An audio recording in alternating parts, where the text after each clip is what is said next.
Good evening, I'm Dan Rather, CBS News. I'd like to thank you for inviting me to be a part of PLE's annual recognition banquet.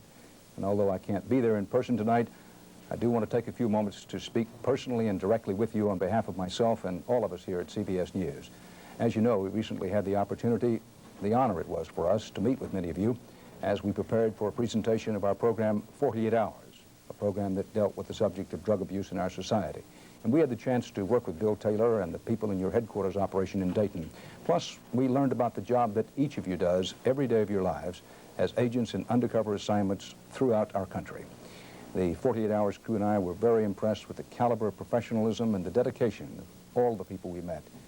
It's difficult for many of us to even imagine the hardships that you face day to day, hour by hour, as you seek to uncover those who are, at least partially, responsible for this terrible drug problem that has so invaded our country.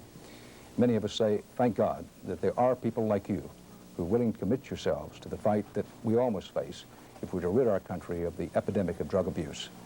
In my many years as a journalist and as a news person, I've seen nations and people torn apart by almost every conceivable conflict that you can imagine.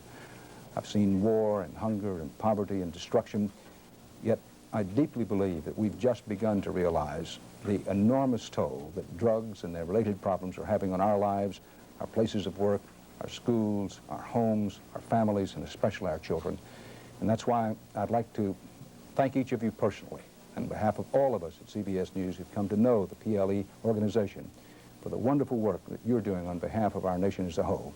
You are truly the soldiers on the front line of this war on drugs, and I thank you, as a professional, as a father, and as an American, for all that you've done and all that you may continue to do in your careers with PLE. May God bless you and keep you strong in your efforts and your beliefs. Thanks again. Good night.